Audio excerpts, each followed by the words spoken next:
What's it take to build a $6 to $7 million house flipping business? In this episode, we get an insider look on how that's done. Our guest is a sales and marketing assassin. After building a massively successful mortgage business and suffering a devastating loss due to the housing crash of 2008, our guest takes us on his journey of rebuilding with sound operations processes and a business focused on sales and marketing. If you would, be sure to subscribe to the show and leave a positive review. I deeply appreciate it. That'll help improve our rankings and make sure we get the value that's in episodes like this out to more people. Calling all real estate investors. Are you ready to get off the real estate income roller coaster and learn the proven lead generation strategies the experts are using to consistently generate profitable real estate deals? Then you're in the right place. This is More Leads, More Deals, More Profits with your host, Mark Lane. Let's get started.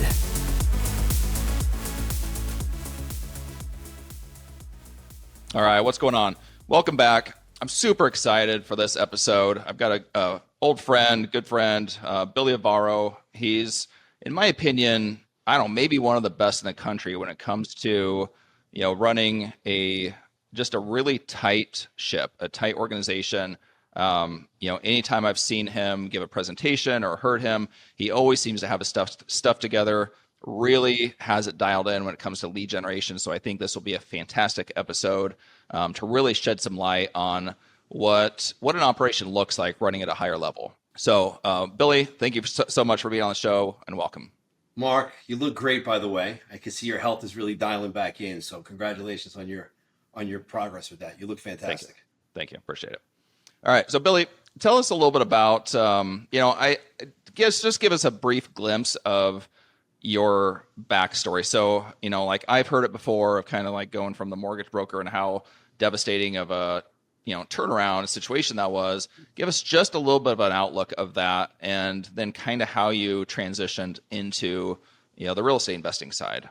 Yeah. So I don't want to go in so deep because I don't want to take up the whole thing with this. It's really about lead generation, but just to tell you where I was at, I built in my previous life a mortgage bank national and a title company national. And I did that really through marketing. Like marketing is the lifeblood of any business that you're gonna start and grow. So I built that business to a point where we were going to take it public. We were doing a reverse merger. And as you know, what happened in 2008, the whole market imploded. I actually fell down a little bit prior to that because I saw the rates were getting compressed. When we were selling off our deals to Wall Street, they were buying them at a lower spread and we just couldn't handle it. We're trying to raise the money. The whole thing imploded on us and it took a toll on me personally, mentally, spiritually, financially. I mean, the whole 9 yards. It took me out from the knees. But, looking back, it was probably one of the best things that's happened because I had bad relationships, bad partnership.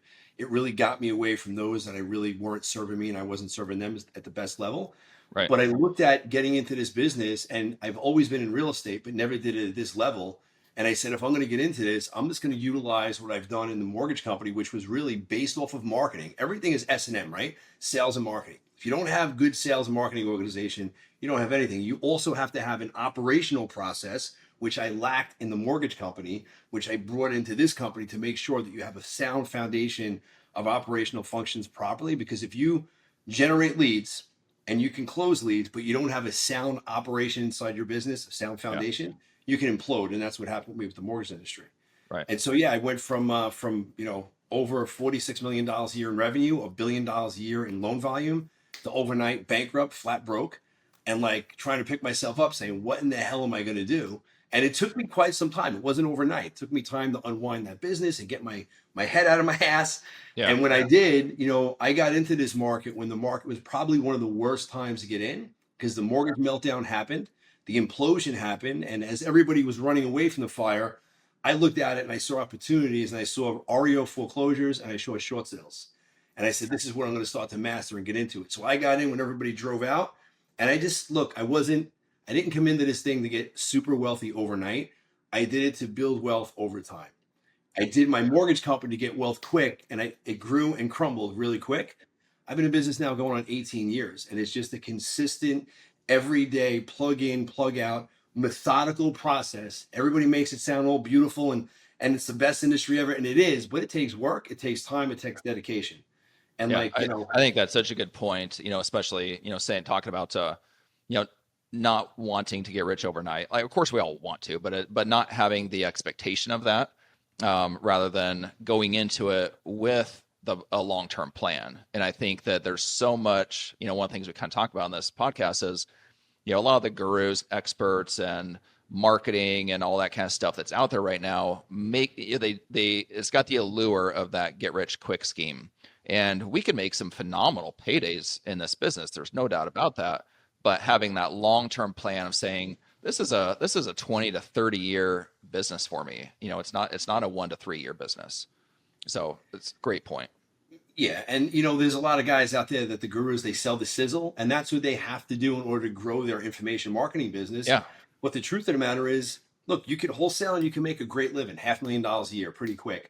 But if you're not reinvesting that money and you have a burn rate as much as you're bringing in, you're living, high in the life, you're not going to get anywhere. And so you really just need to make sure you're investing the money that you're bringing in, both into your business, into yourself, and then into your future, so you can freaking sit back and retire one day and have some cash coming in, Yeah, without you having absolutely. to work for it. Yeah. So going back to one of the first things you said, I had no idea you were trying to take that company public. That's amazing. So obviously it didn't happen, but those some big I was aspirations. I was close. We had the paperwork solidified. It was a crazy story. I Yeah. got sued from the first round of investors. They didn't like the deal and ended up just imploding. I couldn't make the deal happen. And I'm glad it happened. I wish in a way it didn't. I wish it would have downscaled and just kind of stayed smaller. But going through that process really gave me the foundation to grow the business I'm in today. And I wouldn't have been here doing what I'm doing if I didn't have that experience. And I think going through that, Mark, understanding the mortgage process, understanding title issues, I'm able to do deals that a lot of other investors can't even wrap their mind around, Right. because of my background and the experience that I've had in this industry for since I've been 26 years old. I'm 54, long Yeah. time. Yeah. Right. And I think it's neat to hear that you had that introspection, because a lot of people will have something devastating happen in their life. I've gone through different things in my life, but having that introspection to where we use it to get better. There's always a story there, and there's always some underlying lessons. And if Yeah. we can grab those, we get so much better than where we were. And it might be a complete change. Could turn us in a completely different direction, but learning those lessons and using them make us so much better. Not But you just in have to business, learn but them. as people. As people, you have to learn them, though. You have to go back and you have to do that self-reflection to figure out, what could I take from this? Right. Right? Every dark cloud has a positive aspect to it. You just have to figure out what that is Yeah. and take it, and hopefully you learn something and grow from it moving forward. So let's talk about your first, let's call it like your first few years into business. What did that look like for you, and what were you doing from a lead generation perspective? Great question. So I was the typical solopreneur. I was doing everything on my own. So I had to figure out how to lead generate, how to do acquisitions, how to take down the properties, how to do disposition, how to do renovation, how to do operations. Like, I was the one man show. And I'm kind of grateful that I started off that way, because it gave me the opportunity to really solidify the foundation of the business, the Yeah. operational side. And I was very methodical on structuring it, processes and flows, and creating videos. Even though they weren't the greatest videos, I'd fought and burped sometimes in the videos. I wouldn't edit them. And I'm like, I'm just putting it out because when I hire somebody, I want to be able to get this thing rolling. But my primary way to generate business in the beginning, because remember, I was $14 million in debt. I had no money coming in. I was a 400 credit score and really no money to even market. So it was really driving for dollars back then. And I just looked for distressed looking properties. And I had my own little way back then. Now it's easy. Guys can skip trace in a heartbeat. Back then it was a lot more laborious. And during the day, I was prospecting. I was looking for leads, looking for deals that looked like they were in distress. Then I would take 2.5, 3 hours a day, and I would just figure out how to find these people. And then I spent a couple hours a night just dialing for dollars, Yeah. knocking on doors, and it worked. Yeah. My first deal that I got was a $40,000 hit, and then it was a $45,000 hit, and then a $60,000 hit. And I'm like, you know what? I could do this, man. Like, Yeah. I got wind underneath my wings here, and I could definitely see this thing taking off. And it was little by little just getting it started. From when you started, how long did it take for some traction to start happening? I would say it was probably about 6 months, in all honesty. It was 3 months of me stumbling and fumbling because I was still dealing with a lot of the lawsuits. It was probably a good 6 months before I started getting some Yeah. traction. And then it wasn't like I got that first deal and everything rolled. It was the first deal. I started renovating it. So the challenge I had, because I was a one man show, I wasn't spending enough time going out and lead generating, which is the Right. key thing to running your business. Absolutely. And now I take a pause in the lead generation side. I put my workman clothes on and go out there and start to manage the project, Yeah. get that thing almost complete, and then I go out and try to get another deal. Yeah. So it was like a seesaw effect for the first 2 to 3 years because it really was just me doing everything. And then as I started to grow and started to learn, I realized I could hire lead managers and start setting appointments, and I just started treating it more like a business and less like a hobby. And it really started to grow when I implemented marketing systems into the business, various marketing systems, and I took a little bit of money and started testing. And once I started doing that, Mark, the company really started to take off. I could look at any business I've been in over the last 30 years of my life, and whenever I deployed marketing tactics and strategies to start to get leads coming into the business, at that moment, every business takes off. As long as you're tracking, you know what the hell's going on. It's just your trajectory starts like this, and it just kind of takes right off. Yep. Yeah. I mean, there's so many things you just said there that that I've witnessed, and when I'm working with somebody, it's the same exact things I teach them, same stuff. One of the things you talked about is, you went hard on the prospecting. You're driving for dollars, you're making outbound calls. Like when a person doesn't have a big chunk of money to spend on marketing, there has to be that grind in the beginning. Like how else do you get started? If a person could potentially borrow the money and go into marketing, probably not the smartest move. But there's just this grind period where there's a lot of work, there's a lot of hustle, and as you start to get the deals come in, that you reinvest, Yep. reinvest in your marketing, and it starts to speed up. Yeah. So You have one of two things or a combination thereof. You either have money to invest in the marketing or into employees that can generate leads, or you have to invest the time in order to yeah, go out there and generate the leads on your own, whether it's cold calling, door knocking, whatever you have to do to generate those business. But it's going to be time or money or both time and that energy. you're going to be Yeah. investing. Yep, absolutely. Okay, so got a little snapshot of your first few years. So as things start to grow, now you have some marketing that you're putting into it, some marketing dollars. What's that next phase look like? Where you've probably got some processes and systems in place. Maybe you've started to hire just a little bit. Take us into that next few years, what that looked like for you. Yeah. So the next thing I needed to figure out was what niches could I go after that are readily available or that may have some hurdles to overcome that other guys can't get the list quickly that I could start marketing to. So I did an analysis and I figured out, okay, estates in my area, they're not readily available, and tax liens are not readily available. So I went hard and heavy for the first couple of years on those two. And of course, I was still doing the vacant house marketing and the stress looking property marketing. And between those three, I started to really create my base and my foundation. And from there, it was just, and I was utilizing to get them, I was utilizing telemarketing, I was utilizing door knocking, and I was utilizing direct mail. It's kind of like a three-prong approach. So we'd hit with direct mail, we'd hit them with a text. I'd canvas an area. I was doing a lot of door knocking. I had other guys going out doing some door knocking. And it just became like a way where we were just hitting them and touching them in certain ways. And some people respond better with text. Some people respond better with a phone call. And then it's the older folks who really like, the direct mail. So depending on who we were targeting, who we were going after, but we would always hit them with a three-prong approach, and the leads started coming in. You had a couple niches, estates and tax liens, but you also had, if I caught that right, you had kind of more of like a blanket type list for your No, it was really like equity. vacant. No, I didn't. I wasn't doing any equity at all in the beginning. Okay. Okay. So I brought that in later on because that was more. I knew everybody was targeting that list, and in order for me to scale, Okay. that had a massive amount of names on it. Right. The vacant small amount niche list, tax lien small amount niche list, the Okay. estates small amount niche. Those niche lists were really where I started getting my traction because Okay. there's bigger money when there's bigger problems. Gotcha. Okay. So that next phase was just a few, like three different niche lists, and then you had like three different lead generation strategies per list, right? Yeah. And then the next evolution to that, Mark, I started figuring out, okay, with marketing, if somebody's on one list and they have motivation, what if they're on 2 or 3 lists? Okay. That's when I started getting the list stacking. Okay. And once I started getting the list stacking, my numbers went up again because now I could really hone in and I could afford to spend more money targeting those people who have a higher propensity to sell because they have higher degrees, multiple issues that they're facing. Estate, probate, tax lien, the house is in foreclosure, they just got divorced. Like you start stacking all those variables, all those issues that they're experiencing, you're going to get somebody who's highly motivated, who's going to be willing to sell their property and sell it for cash and sell it now.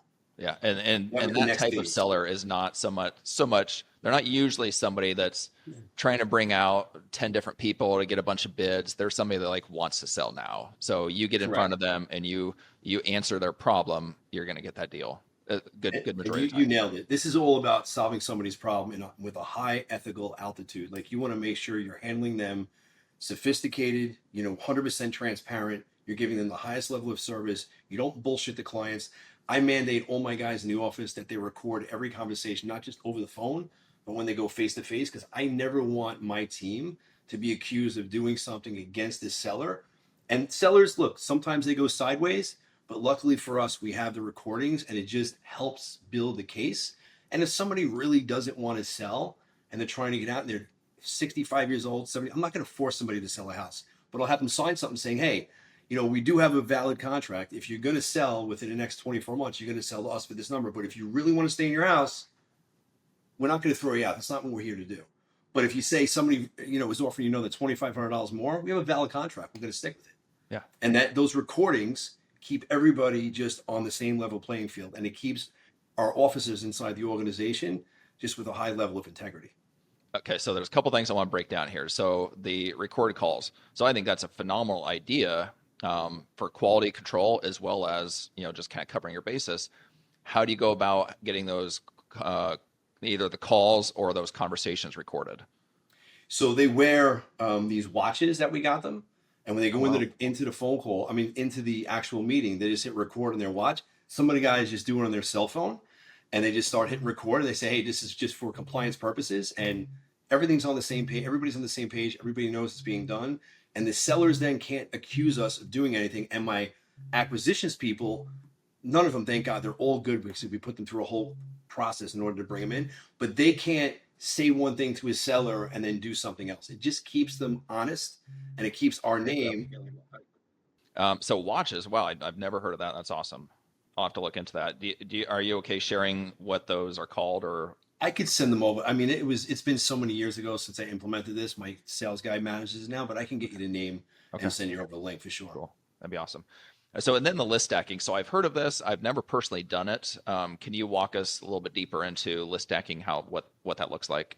Yeah. So years ago, I was doing it manually. I hired a VA online, and he would or she would take the lists and we would stack the names. So I would have multiple lists with different indicators, and they would stack them to tell us this address, this particular individual, how many issues are they realizing? And then that would give us like a variable, a score to tell us, all right, this has a 3-time or a 4-time. We're going to hit the 3 or 4 times. We're going to spend a little bit more money because they have multiple issues. And then as we start to get more sophisticated, there's companies out there to do it. There's software that you can purchase, put your list in, it will automatically stack it for you. I can get you the name of that. I don't have it off the top of my head. Okay. We started with that, and then we got into a management company that manages our lists, and we just basically give it to them. I have multiple niche lists that we stack ourselves that we bring in. Then I'll buy the whole county in the counties that I'm marketing in. In New York, it's Nassau, Suffolk, Brooklyn, Queens, and then in Jersey, there's like 8 counties. I'll buy the whole entire county. Then we do overlays on those lists, and we come up with a specific cadence, if you will, cadence of who we're going to market to. And of those lists, we might have 140,000 names that we're going to hit. 25 to, let's say, 40,000 we may be hitting monthly. The other 50,000 we may be hitting every other month. And the remaining, whatever it is, 60,000 that's left, we may hit every 3rd month. So we're hitting that 140,000 names monthly, but we're not, sometimes we're doing a rotation depending on how many indicators they have and what's the propensity to sell. Is it safe to assume that the more indicators they have, the more frequently they're getting marketed to? 100%. Right. Yeah. Okay. Lower propensity to sell, they're getting hit once every 3 months. The highest, they're getting hit every single month. Okay. So if you don't mind sharing, how much are you currently spending on marketing at your level? 146,000 a month as of May 31st. It was 146, and I think we stayed the same in June. That's a lot. That's a lot of marketing dollars. A lot of money. Yeah, I mean, but it's important to note that you're running a big machine. It's not. I would say a good majority of the people that are going to be listening to this are, either one, not doing any deals yet, or they're doing maybe up to a few deals per month. that's not $140,000 per month marketing business for marketing at that point. Do you mind sharing, how many deals you're doing a year or kind of any like your gross revenue? Do you mind sharing those numbers? Not at all. So last year we did close to 6. This year we're hoping to hit a little over 7.6. Okay. Our average deal size has gone down considerably over the last 4 years. We were, 65, 70,000. It's gone down almost in half. What's caused that? The market competition, lack of deals. We're paying more money for deals now than we ever have. So definitely there's a compression on what we're making per deal. We started doing a lot more creative deals. So in order for us to keep the volume going and to, I guess, get more money in on every deal, like we have a no lead left behind. So we'll take a deal. We used to just rehab or wholesale. Now we're rehabbing, we're wholesaling, we're wholetailing, we're joint venturing, we're doing novation. Like we have a myriad an underwriting box, and it's a step down. It's like 8 different ways we can make money. Yep. And so if we can make $10,000 or $15,000 on a deal, we'll do it because it pays for marketing. We might not be making a lot of money in the deal, but it offsets a lot of our expenses. Right. Absolutely. Yeah. And I think I do the same thing. Like I like to do $20,000 deals and above. I don't really like doing smaller deals than that anymore. But when I look at those $10,000 deals, I'll do them occasionally.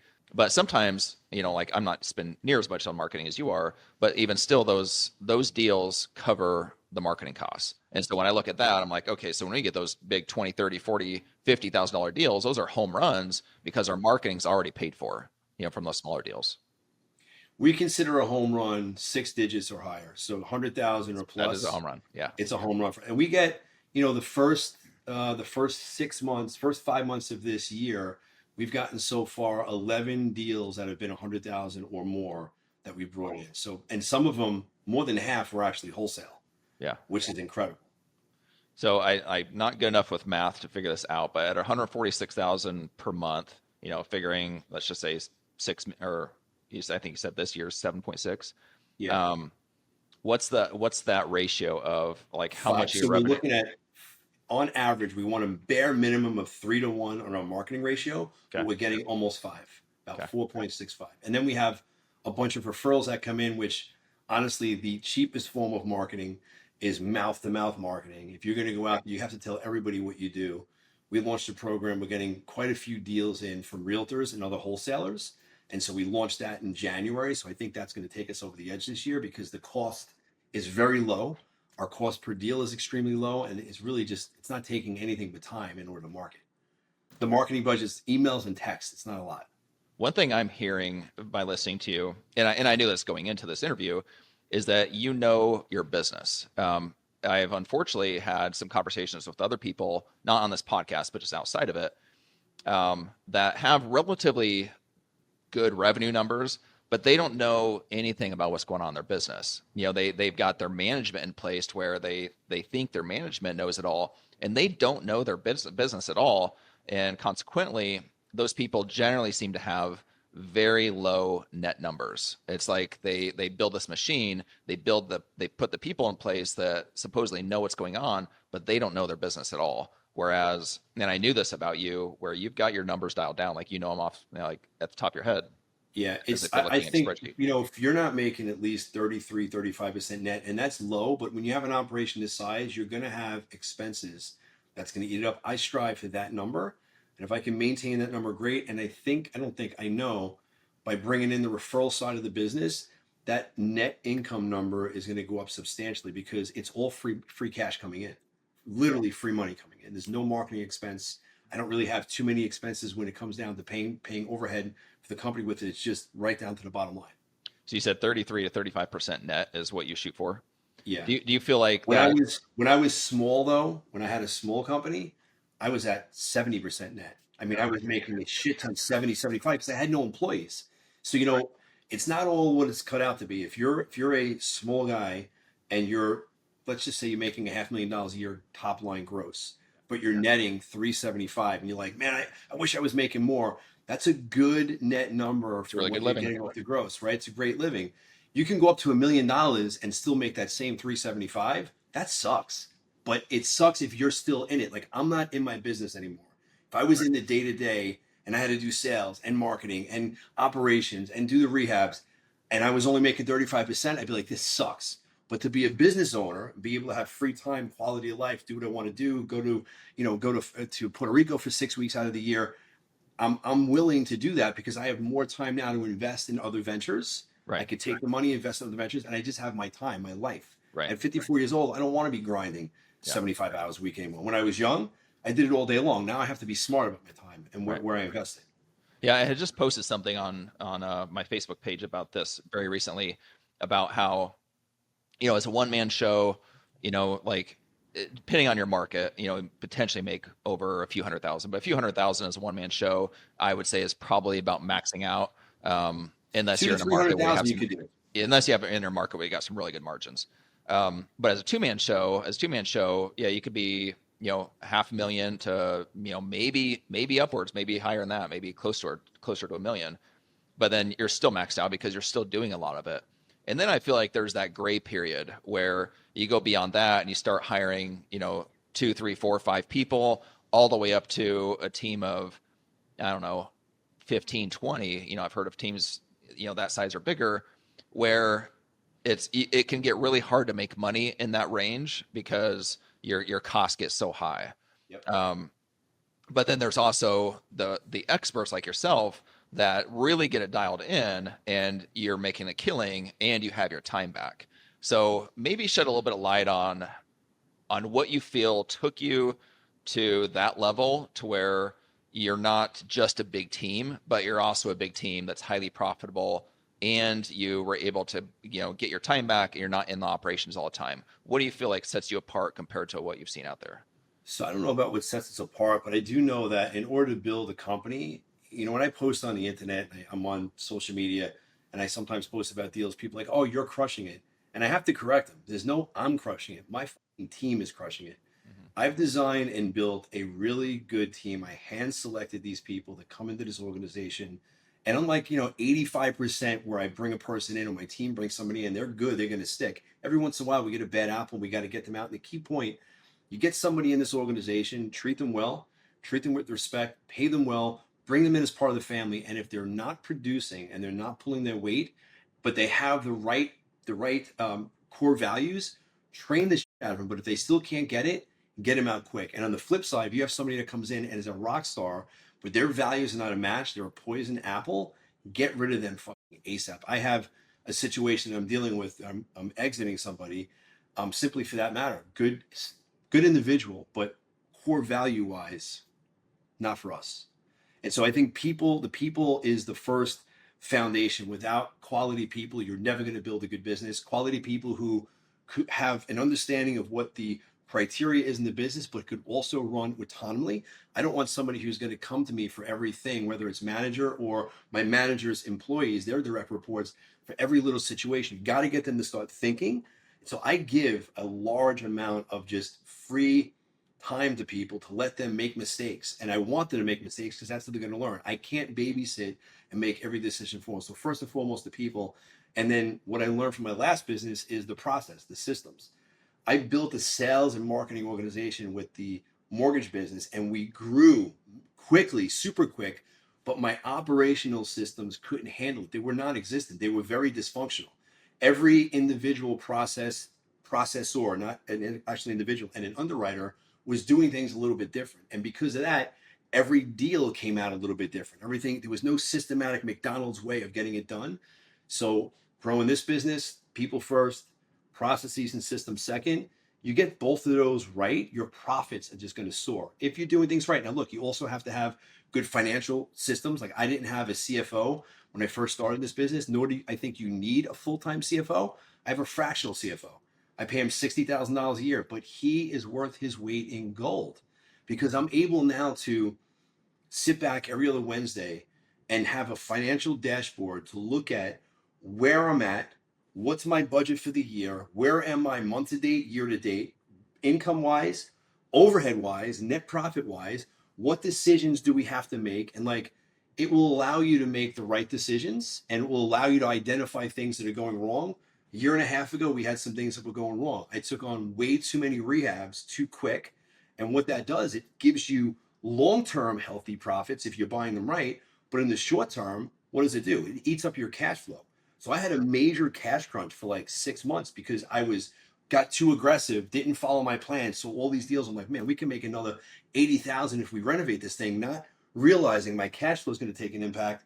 My CFO is like, you're going to have some issues here. And sure enough, issues happened. I had to put the brakes on rehab, revert back over to wholesaling, get the money back in, take care of those rehabs. And now I have to have a healthy balance of cash today, cash tomorrow when I do the rehabs, and then cash for the future by doing the rentals. It's like a three-prong approach Yeah. with everything.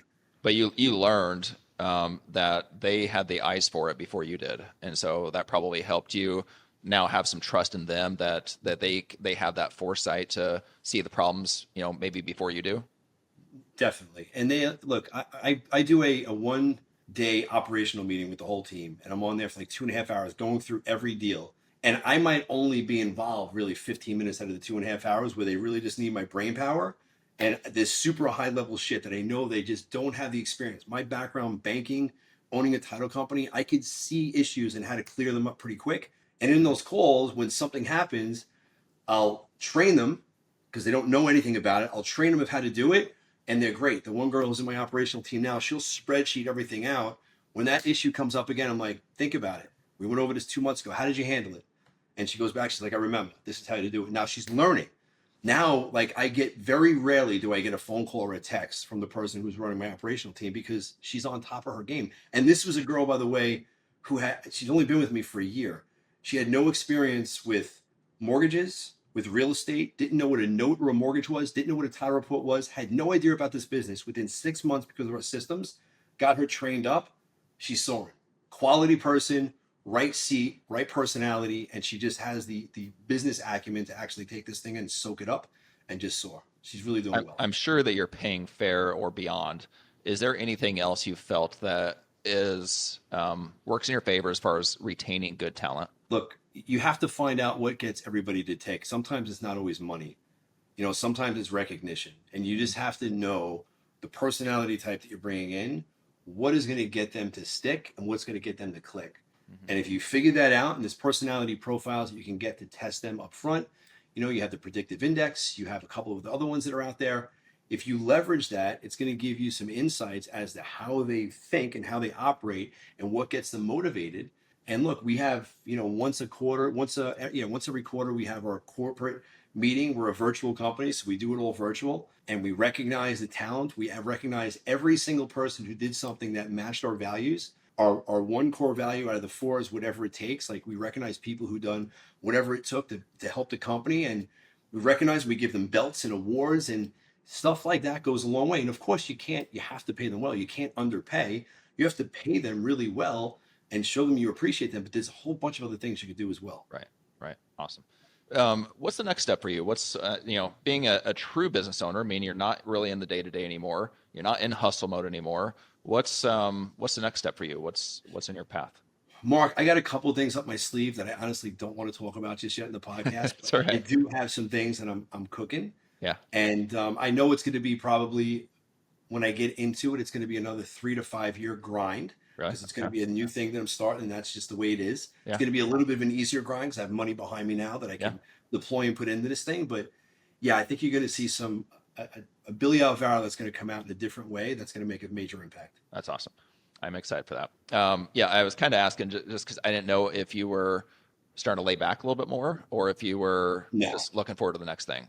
Yeah, I'm looking forward to the next thing. I pretty much figured. I can enjoy myself. I like free time. I like to travel. I like to lounge. I like to think. I like to just sit back and actually think about things. I meditate like crazy 3 times a day. Mm-hmm. I do the sauna, the hot tub, the cold bath we just got. So I'm really into the health like you. Yeah. And I take those moments to really reflect and to just think.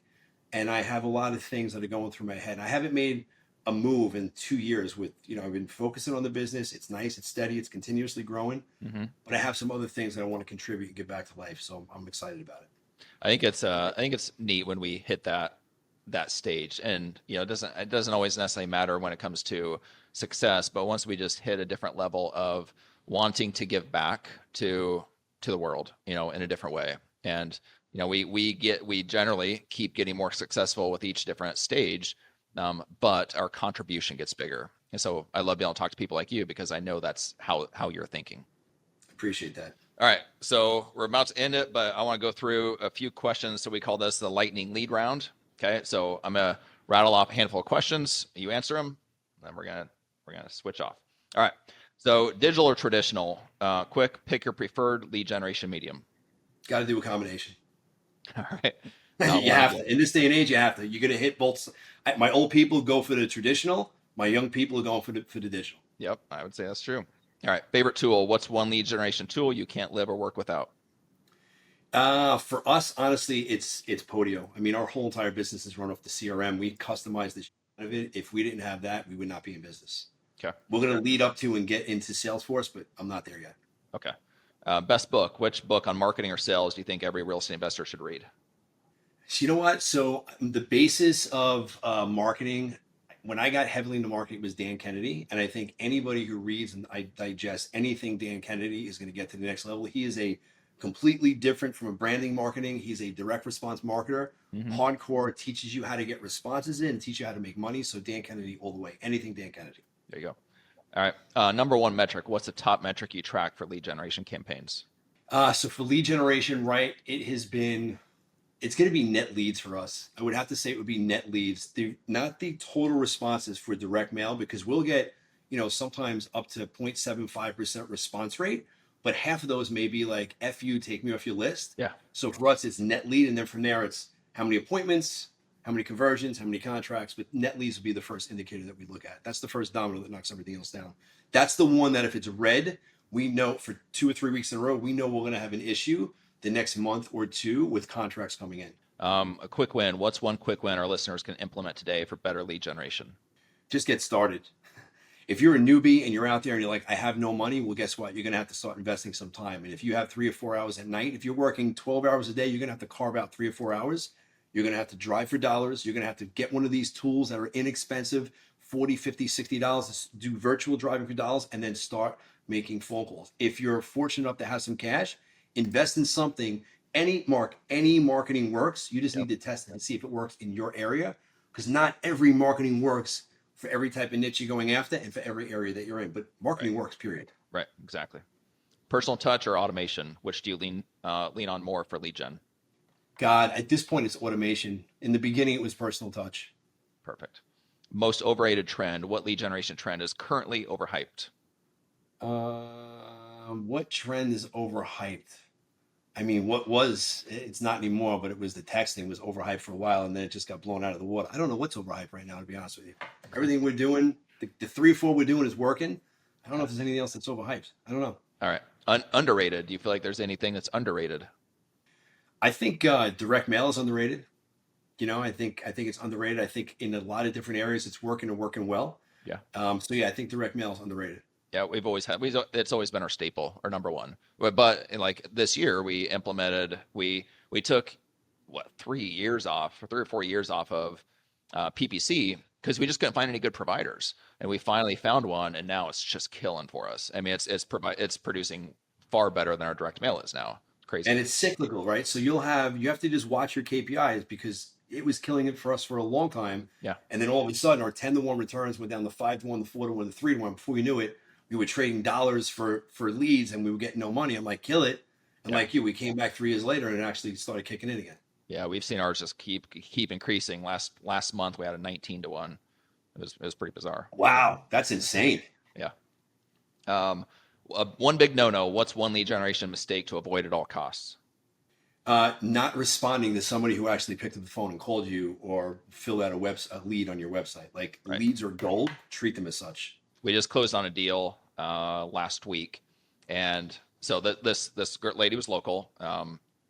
We responded right away, but she said she had called another company before us, and so the day we closed is actually the day they responded. So it took them like almost a month just to respond to that lead. I'm like, that's just a waste of money. Bizarre. Don't do what that guy does. Right. That's the big no-no. All right. Future bet. What's the next big thing in real estate lead generation? I'm going to say it's going to be AI, something related to AI. Yeah. I don't know what, but there's going to be AI involved with the lead generation for sure. I agree. All right. Billy, is there anything you want to leave the listeners with? Any parting wisdom or thoughts?